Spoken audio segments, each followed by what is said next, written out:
आज का पेपर आगरा मंडल का गुड्स कार्ड का सॉल्व करेंगे जो कि 25 अक्टूबर 2024 को हुआ था। इसके उत्तर हमने इसके आंसर की से लगाए हैं जो ऑफिशियल है। आज का पहला प्रश्न है, सिग्नल एवं ब्लॉक उपकरण का खराब होना किस श्रेणी की दुर्घटना है? इसका सही उत्तर होगा उपस्कर दुर्घटना। देखिए, उपस्कर दुर्घटना में लोकोमोटिव का फेल होना, रोलिंग स्टॉक, पीवेक और ओएचई का वायर खराब होना, सिग्नल का खराब होना और टेलीकम्युनिकेशन का खराब होना, इन सब को उपस्कर दुर्घटना या उपस्कर फेलियर में रखा गया है। ठीक है। अगला प्रश्न है, स्टैंडर्ड फर्स्ट के स्टेशन पर गाड़ियों की अधिकतम गति क्या होगी? तो इसका सही उत्तर है 50 किलोमीटर। देखिए, स्टैंडर्ड फर्स्ट में 50 किलोमीटर प्रति आवर अधिकतम गति रहती है, स्टैंडर्ड सेकंड में 75 रहती है, स्टैंडर्ड थर्ड में 110 किलोमीटर और स्टैंडर्ड फोर्थ में 130 किलोमीटर प्रति आवर की गति रहती है और स्टैंडर्ड 5 में 160 की अधिकतम गति रहती है। ठीक। अगला प्रश्न है, ब्लॉक सेक्शन में अकेले इंजन चलने के मामले में उसके पीछे एक क्या लगाना चाहिए? तो इसका सही उत्तर है लाल झंडी। देखिए, ये कोई श्यामपुर स्टेशन है। ठीक है। यहां से ये ब्लॉक सेक्शन में ये इंजन जा रहा है। ठीक है। तो इसके पीछे एक लाल झंडी लगी हुई है। ठीक। अगला प्रश्न देखते हैं, केवल विद्युत गाड़ियों के यातायात को अवरुद्ध करना क्या कहलाता है? तो इसका सही उत्तर होगा पावर ब्लॉक। अगला प्रश्न है, परिचालित लाइन वह होती है जो डैश के द्वारा नियंत्रित होती है। तो इसका सही उत्तर होगा सिग्नल। अगला प्रश्न है, पर्याप्त दूरी का अभिप्राय डैश सुनिश्चित करने के लिए पर्याप्त दूरी से है। तो क्या सुनिश्चित करने से है? सही उत्तर होगा संरक्षा सुनिश्चित करने से, सेफ्टी। ठीक है। अगला प्रश्न है, एसएलबी डैश तथा स्टेशन की सीमा निर्धारित करता है। यानी किसकी सीमा निर्धारित, किस किस की सीमा निर्धारित करता है एसएलबी? तो इसका सही उत्तर होगा ब्लॉक सेक्शन और स्टेशन की सीमा निर्धारित करता है। देखिए, ये लाल कलर का है, ये ब्लॉक सेक्शन है, और जो पीले कलर का है ये स्टेशन सेक्शन है। यहाँ पे एसएलवी बोर्ड लगा होता है। ठीक है। ये स्टेशन सेक्शन और ब्लॉक सेक्शन की सीमा का निर्धारण करता है। ठीक है। अगला प्रश्न है, बुलावा सिग्नल एक डैश सिग्नल है। किस प्रकार का सिग्नल है? यानी कॉलिंग ऑन सिग्नल किस प्रकार का सिग्नल है? तो इसका सही उत्तर होगा सहायक सिग्नल। ठीक है। देखिए, ये किसी भी स्टॉप सिग्नल के नीचे लगा होता है और इस पे सी लिखा हुआ होता है। ऑन स्थिति में इस पे कुछ नहीं होता और ऑफ स्थिति में ये पीला कलर देता है। ठीक है। अगला प्रश्न देखते हैं, डिस्टेंट सिग्नल एक डैश प्रकार का सिग्नल है। डिस्टेंट सिग्नल एक किस प्रकार का सिग्नल है? तो इसका सही उत्तर होगा परमिसिव सिग्नल। देखिए, सफेद प्लेट पे पी लिखा हुआ होता है। अगला प्रश्न है, कांटा संकेतक डैश की जानकारी के लिए होता है, यानी किसकी जानकारी के लिए होता है? तो इसका सही उत्तर होगा कांटों की जानकारी के लिए, यानी पॉइंट की जानकारी के लिए पॉइंट इंडिकेटर होता है। अगला प्रश्न है, निर्धारित समय से कितने मिनट तक गश्ती वाला न आए तो उसे विलंब माना जाएगा। यानी पेट्रोलिंग मैन कितनी देर तक न आए तो उसे विलंब से माना जाएगा, यानी लेट माना जाएगा। तो इसका सही उत्तर होगा 15 मिनट। अगला प्रश्न है, इंजीनियरिंग अलाउंस लोको गेन ट्रैफिक गेन का उल्लेख डैश में होता है, यानी किस में होता है? तो इसका सही उत्तर है WTT, वर्किंग टाइम टेबल। ठीक। अगला प्रश्न है, मंडल में स्थित रूलिंग ग्रेडियंट का उल्लेख किस में होता है? तो इसका सही उत्तर है WTT, वर्किंग टाइम टेबल में। डिवीजन में कहाँ चढ़ाई है, कहाँ ढलान है, ये सब किसमें? WTT में लिखा हुआ होता है। ठीक। अगला प्रश्न है, बी श्रेणी ओडिसी की अधिकतम गति कितनी होती है? तो सही उत्तर होगा 40 किलोमीटर प्रति आवर। देखिए, ए श्रेणी की ओडिसी की गति सामान्य होती है। ठीक। बी श्रेणी की 40 किलोमीटर प्रति आवर होती है और सी श्रेणी की ओडिसी की 25 किलोमीटर प्रति आवर अधिकतम गति होती है। ठीक। अगला प्रश्न है, विस्फोटक वाहन के आगे तथा पीछे कितने रक्षक वाहन लगाए जाएंगे? तो इसका सही उत्तर है 2-2। देखिए, मान के चलते हैं ये कोई विस्फोटक वाहन है, तो आगे 2 और पीछे 2 ये रक्षक वाहन होंगे और इनमें विस्फोटक भरा हुआ होगा। ठीक, अगला प्रश्न है रिपीटिंग सिग्नल ऑन स्थिति में कैसी रोशनी दिखाता है। ठीक है, तो इसका सही उत्तर होगा पीली। ये है रिपीटिंग सिग्नल, काले में सफेद लिखा हुआ होता है आर, और ये ऑन स्थिति में पीली दिखा रहा है और ऑफ करेंगे तो ये हरी हो जाती है।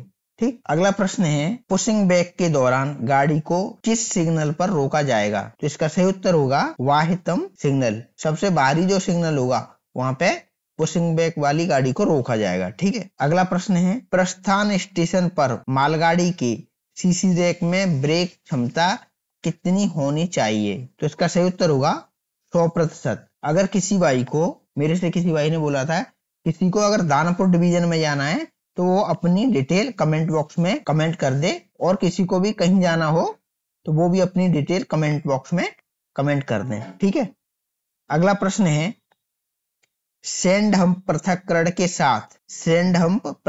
के साथ साथ गाड़ी को स्टेशन पर एडमिट करने के लिए डैश का पर्याय होता है।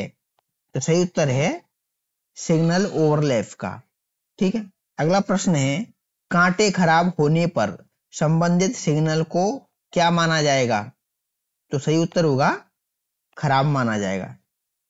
देखिए, मान के चलो ये पॉइंट खराब हैं, ये लूप लाइन के पॉइंट हो गए खराब, तो इस सिग्नल को भी खराब माना जाएगा। ठीक है, अगला प्रश्न है कांटों के डिस्कनेक्शन के समय क्लैंप एवं तालित करने के पश्चात कांटों पर गाड़ी की गति क्या होगी या क्या रहेगी। तो इसका सही उत्तर है 15 किलोमीटर प्रति आवर।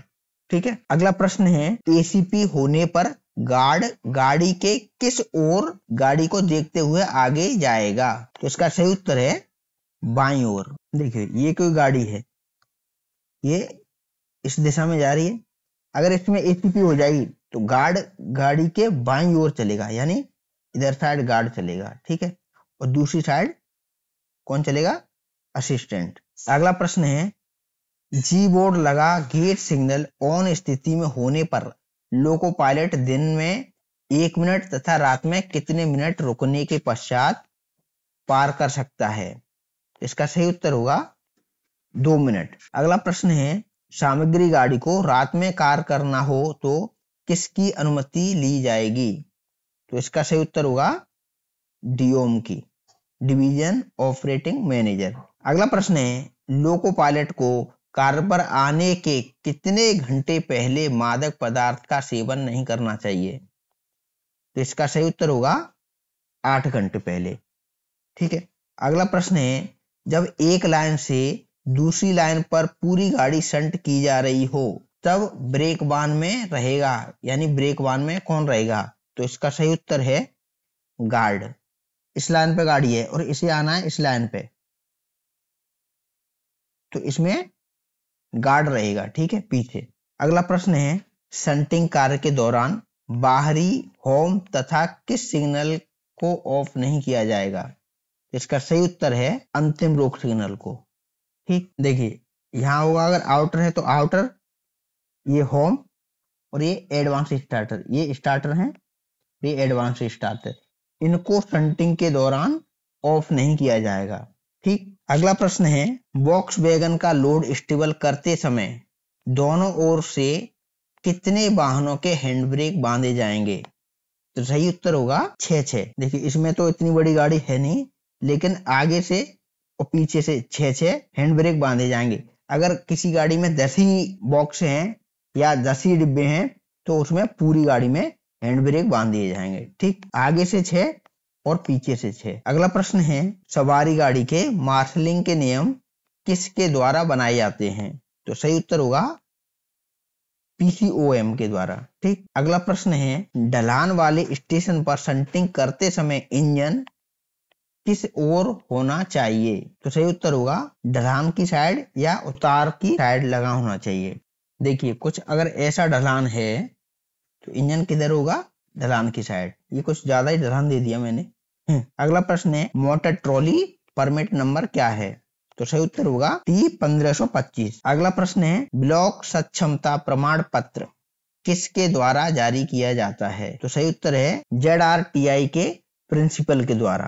ठीक, अगला प्रश्न है ब्लॉक सेक्शन में सहायता इंजन की मांग किसके द्वारा की जाएगी? तो इसका सही उत्तर होगा गार्ड के द्वारा। ये ब्लॉक सेक्शन में कोई गाड़ी है और इसका इंजन क्या है, इस लोड को खींच नहीं पा रहा है, तो सहायता इंजन के लिए गार्ड मांग करेगा इंजन की। ठीक है, अगला प्रश्न है क्षतिग्रस्त वाहन मालगाड़ी में किस स्थान पर लगाया जाएगा?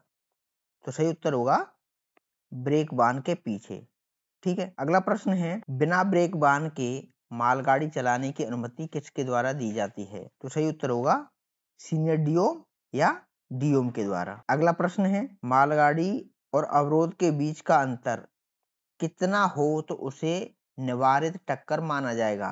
सही उत्तर है 400 मीटर से कम। देखिए ये कोई अवरोध है यहाँ पे, ठीक है, अवरोध और ये गाड़ी है, इसके बीच जो दूरी है, ये दूरी अगर 400 मीटर से कम है तो इसे निवारित टक्कर माना जाएगा। ठीक है, अगला प्रश्न है T409 गति प्रतिबंध के लिए जारी किया जाता है, यानी किस प्रकार के गति प्रतिबंध के लिए जारी किया जाता है? तो सही उत्तर होगा अस्थायी। अगर स्थायी प्रतिबंध है तो वो WTT में उसका मेंशन होगा, वर्किंग टाइम टेबल में। ठीक है, अगला प्रश्न है सवारी गाड़ी की शंटिंग की अधिकतम गति कितनी होती है? तो सही उत्तर होगा 15 किलोमीटर प्रति आवर। अगला प्रश्न है शंटिंग के दौरान शंट सिग्नल को ऑन स्थिति में पार करने का उल्लेख किस पर किया जाता है? तो सही उत्तर है सादा मेमो पर। ठीक है, अगला प्रश्न है सामग्री गाड़ी का इंचार्ज कौन होता है? तो सही उत्तर है इसका इंजीनियरिंग पदाधिकारी। अगला प्रश्न है सिग्नल सामान्यतः लाइन के किस ओर लगाए जाते हैं? तो सही उत्तर होगा बाईं ओर। देखिए ये जो सिग्नल है ये इस लाइन के बाईं ओर है और ये दोनों जो स्टार्टर हैं ये डाउन लाइन के बाईं ओर है और ये भी डाउन लाइन के बाईं ओर है। ठीक है, अगला प्रश्न है एनीमोमीटर के द्वारा मापा जाता है, एनीमोमीटर के द्वारा क्या मापा जाता है? तो सही उत्तर होगा वायु की गति को। अगला प्रश्न है डबल डिस्टेंस सिग्नल व्यवस्था में डिस्टेंस सिग्नल सामान्य स्थिति में क्या रोशनी दिखाता है? सही उत्तर होगा 2 पीली बत्ती। ठीक है, अगला प्रश्न है दुर्घटना राहत गाड़ी के निकलने का नियत टाइम दिन में 30 मिनट और रात में कितना होगा? तो सही उत्तर है 45 मिनट। दिन में 30 मिनट और रात को 45 मिनट में दुर्घटना राहत गाड़ी निकल जानी चाहिए। अगला प्रश्न है ब्लॉक ओवरले बहुसंकेती सिग्नल व्यवस्था में कितने मीटर होता है? सही उत्तर है 180 मीटर। अगला प्रश्न है स्टेशन सीमा डैश के बीच का भाग होती है? तो सही उत्तर है वाह्यतम सिग्नलों के बीच का भाग। अगला प्रश्न है नॉन इंटरलॉक कांटों से गाड़ी गुजरते समय गाड़ी की अधिकतम गति क्या होनी चाहिए? तो सही उत्तर है 15 किलोमीटर प्रति आवर। अगला प्रश्न है शंट सिग्नल एक डैश सिग्नल है, यानी किस प्रकार का सिग्नल है? तो सही उत्तर होगा सहायक सिग्नल। अगला प्रश्न है अगले ब्लॉक सेक्शन में गाड़ी के प्रवेश को नियंत्रित करने वाले रोक सिग्नल को क्या कहते हैं? तो इसका सही उत्तर होगा अंतिम रोक सिग्नल। देखिए ये जो स्टेशन है इसका अंतिम रोक सिग्नल क्या है? ये एडवांस स्टार्टर। और इसके बाद क्या लग जाएगा? ये ब्लॉक सेक्शन। तो गाड़ी को किस सिग्नल से रोका जा सकता है? तो वो यही है एडवांस स्टार्टर। अगला प्रश्न है डाउन दिशा में लाइन क्लियर टिकट का नंबर क्या होता है? सही उत्तर है TD 1425। अगला प्रश्न है यदि लोको पायलट होम सिग्नल को पार करते समय लंबी छोटी सीटी बजाते हुए आगे बढ़ता है तो इसका अर्थ क्या होगा? तो सही उत्तर होगा गाड़ी विखंडित हो गई है, यानी गाड़ी 2 पार्टों में विभाजित हो गई है। देखिए ये कोई गाड़ी है और ये होम सिग्नल को पार करते ही लंबी छोटी सीटी बजा रही है, तो इसका मतलब ये हुआ देखो आधा पार्ट ये पीछे रह गया और ये गाड़ी आगे निकल आई है। ठीक है, अगला प्रश्न देखते हैं मेल एक्सप्रेस में डेड इंजन डैश स्थान पर लगाया जाएगा, यानी कहां पर लगाया जाएगा डेड इंजन? तो सही उत्तर होगा इसका इंजन के बाद। अगला प्रश्न है दुर्घटना मॉक ड्रिल कितने समय में एक बार करना चाहिए यदि वास्तविक दुर्घटना न हुई हो? तो सही उत्तर है 3 महीने में। अगला प्रश्न है कॉशन नोटिस स्टेशन की जानकारी किस में दी जाती है? तो सही उत्तर है वर्किंग टाइम टेबल, यानी कार्य संचालन समय सारणी में। अगला प्रश्न है सिग्नल साइटिंग कमेटी में TI, SI, PWI तथा और कौन होते हैं? तो इसका सही उत्तर होगा DTI। अगला प्रश्न है, दुर्घटना नियमावली के अनुसार गाड़ी का कैच साइडिंग में प्रवेश किस प्रकार की दुर्घटना है? तो इसका सही उत्तर होगा सांकेतिक दुर्घटना। अगला प्रश्न है, सामान्य नियम में परिवर्तन किसके द्वारा किया जाता है? तो सही उत्तर होगा रेलवे बोर्ड के द्वारा। अगला प्रश्न है, मेल एक्सप्रेस गाड़ी में SLR के पीछे कितनी बोगी लगा सकते हैं? तो सही उत्तर होगा 2 बोगी। अगला प्रश्न है, माल वाहन तथा कोचिंग वाहन में फ्लैट टायर की अनुमत सीमा क्रमशः 60 mm और 10 mm यानी कितने mm है? मालगाड़ी में 60 mm और कोचिंग गाड़ी में कितनी होगी? तो इसका सही उत्तर है 50 mm। यानी मालगाड़ी में अगर 60 mm तक फ्लैट टायर है तो चल सकता है, और कोचिंग में यानी सवारी गाड़ी में ये 50 mm होगा। अगला प्रश्न है, सामान्यतः गर्म धुरा युक्त गाड़ी को स्टेशन की किस लाइन पर लिया जाएगा? यानी हॉट एक्सल अगर कोई गाड़ी हुई है तो उसे किस लाइन पर लिया जाएगा? तो सही उत्तर है मेन लाइन पर। देखिए, ये कोई मालगाड़ी है और इसकी खबर मिली है पीछे से, पिछले स्टेशन से। इस स्टेशन ने खबर दी है अगले स्टेशन को, किसमें क्या है, हॉट एक्सल है, तो इसको लूप लाइन पे न लेके इसको मेन लाइन पे लेंगे। ठीक। अगला प्रश्न है, इंटरलॉक ब्लॉक स्टेशन का स्टेशन संचालन नियम सीनियर डियोम तथा किसके द्वारा बनाया जाएगा? तो सही उत्तर होगा सीनियर DSTE के द्वारा। अगला प्रश्न है, विशेष अनुदेश किसके द्वारा जारी किया जाता है? तो सही उत्तर है PCOM के द्वारा। अगला प्रश्न है, रात के समय गेटमैन क्रू को कौन सी बत्ती दिखाएगा? तो सही उत्तर है सफेद। अगला प्रश्न है, गाड़ी की छत पर यात्री नहीं बैठे हैं, इसकी सुनिश्चिति किसके द्वारा की जाएगी? तो सही उत्तर है गार्ड। अगला प्रश्न है, वे ब्रिज का उल्लेख किसमें होता है? तो वे ब्रिज का उल्लेख किसमें होता है? वर्किंग टाइम टेबल में। ठीक है, WTT में। आगे मैथ का प्रश्न है, 350 + 35 को जोड़ेंगे और 3 का गुणा कर देंगे तो ये हो जाएगा 385 गुणा 3। तो इसका सही उत्तर होगा 1155। अगला प्रश्न है, 2 दर्जन केलों का मूल्य 144 है तो 6 दर्जन का मूल्य क्या होगा? तो देखिए, 2 दर्जन का 144, 2 का भाग देंगे तो 1 का निकल आएगा, और हमें निकालना कितने का है? 6 का। तो इससे काटेंगे 3 बार, 3 का गुणा जब इसमें करेंगे तो इसका उत्तर आएगा 432। अगला प्रश्न है, 254 गुणा 2 भाग में 6। देखिए, गुणा 2 भाग में कितना है? 6।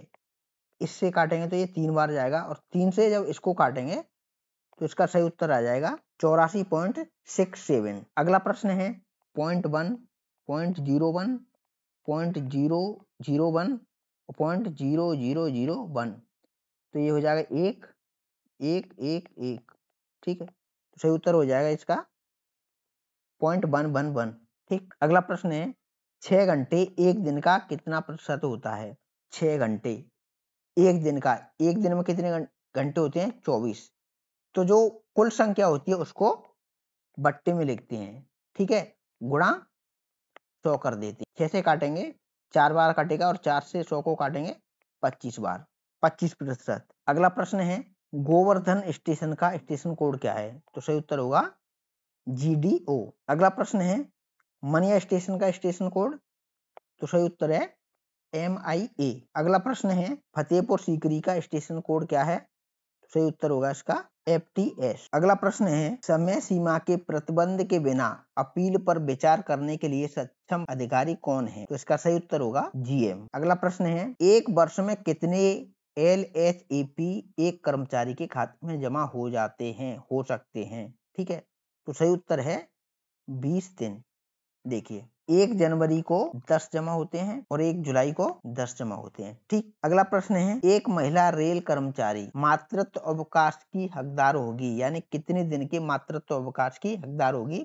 तो सही उत्तर है 180 दिन की, यानी 6 महीने। अगला प्रश्न है, कम्यूटेड लीव किस आधार पर स्वीकार्य है? तो सही उत्तर होगा चिकित्सा प्रमाण पत्र के आधार पर। अगला प्रश्न है, रेलवे सेवक को ज्वाइनिंग के लिए अधिकतम समय क्या है? तो इसका सही उत्तर होगा 15 दिन। देखिए, किसी कर्मचारी का एक स्थान से दूसरे स्थान पर ट्रांसफर हुआ है और उसकी दूरी 1000 किलोमीटर से कम है तो उसे 10 दिन का ज्वाइनिंग टाइम मिलेगा, और 1000 से 2000 के बीच में है तो उसे 12 दिन का मिलेगा, और 2000 से ज्यादा है तो उसे 15 दिन का ज्वाइनिंग टाइम मिलेगा। ठीक, अगला प्रश्न है, अनुशासनात्मक कार्रवाई पर मेजर पेनल्टी चार्जशीट जारी करने के लिए कौन सा मानक फॉर्म उपयोग में लिया जाता है? तो सही उत्तर होगा SF5। अगला प्रश्न है, ओजोन परत कहाँ पर मौजूद होती है? तो सही उत्तर होगा समताप मंडल में। अगला प्रश्न है, विश्व पर्यावरण दिवस किस दिन मनाया जाता है? तो ये 5 जून को मनाया जाता है। शरीर का तापमान मापने के लिए थर्मामीटर में निम्नलिखित में से किसका उपयोग किया जाता है? तो सही उत्तर होगा पारे का। अगला प्रश्न है, विश्व का सबसे बड़ा महासागर कौन सा है? वो है प्रशांत महासागर। अगला प्रश्न है, भारत के किस पड़ोसी देश की आधिकारिक भाषा मंदारिन है? तो सही उत्तर है चीन की। अगला प्रश्न है, कोणार्क नृत्य उत्सव भारत के किस राज्य में मनाया जाता है? तो सही उत्तर है उड़ीसा में। अगला प्रश्न है, हरिप्रसाद चौरसिया किस वाद्य यंत्र से प्रसिद्धि रूप से जुड़े हैं? तो सही उत्तर होगा बांसुरी से।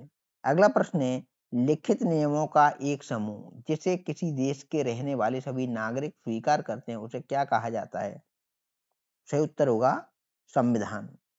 अगला प्रश्न है, भारतीय अंतरिक्ष कार्यक्रम का जनक किसे माना जाता है? तो सही उत्तर होगा विक्रम साराभाई को। अगला प्रश्न है, सौरमंडल में कुल कितने ग्रह हैं? तो इसका सही उत्तर होगा 8 ग्रह हैं। अगला प्रश्न है, निम्न में से कौन सा शहर गंगा यमुना नदी के संगम पर स्थित है? तो वह है प्रयागराज यानी इलाहाबाद।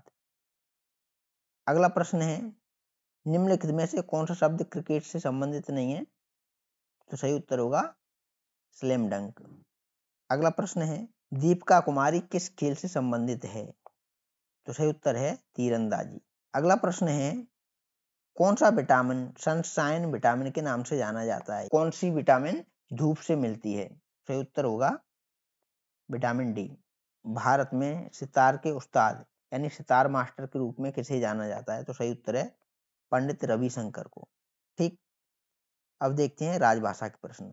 तो प्रश्न है, संघ की राजभाषा हिंदी और लिपि देवनागरी होगी, ये किस अनुच्छेद में दिया गया है?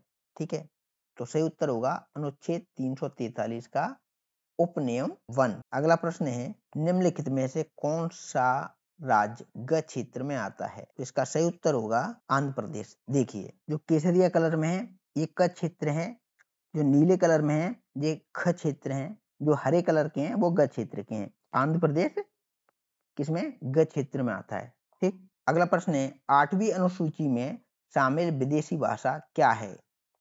तो सही उत्तर है नेपाली। अगला प्रश्न है, राजभाषा की संसदीय समिति में कितने सदस्य होते हैं?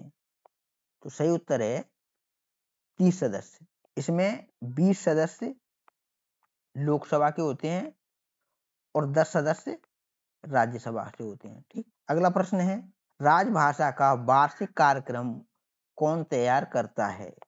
तो इसका सही उत्तर होगा गृह मंत्रालय का राजभाषा विभाग। अगला प्रश्न है, निम्नलिखित में से कौन सा राज्य ख क्षेत्र के अंतर्गत आता है? तो सही उत्तर होगा महाराष्ट्र। देखिए, ख क्षेत्र में कौन कौन है? गुजरात, महाराष्ट्र और पंजाब, और ये चंडीगढ़ है संघ राज्य क्षेत्र, और यहाँ पे दादर नगर हवेली एवं दमन द्वीप। इसकी वीडियो हमने पहले इस पर डाल रखी है यूट्यूब पे, आप जाके देख सकते हैं। ठीक, अगला प्रश्न है, संघ के शासकीय प्रयोजन के लिए प्रयोग होने वाले अंकों का रूप भारतीय अंकों का कौन सा रूप होगा? तो सही उत्तर होगा इसका अंतरराष्ट्रीय रूप। अगला प्रश्न है, किस राज्य में उर्दू को राजभाषा के रूप में घोषित किया है? तो सही उत्तर होगा इसका जम्मू कश्मीर ने। ठीक है, अगला प्रश्न है, प्रत्येक वर्ष हिंदी दिवस कब मनाया जाता है? तो सही उत्तर होगा प्रत्येक वर्ष हिंदी दिवस 14 सितंबर को मनाया जाता है। और विश्व हिंदी दिवस कब मनाया जाता है? 10 जनवरी को। अगला प्रश्न है, संविधान की 8वीं अनुसूची में कौन सी भाषा विनिर्दिष्ट नहीं है? तो सही उत्तर होगा इसका भोजपुरी नहीं है। ठीक, तो ये था आज का वीडियो।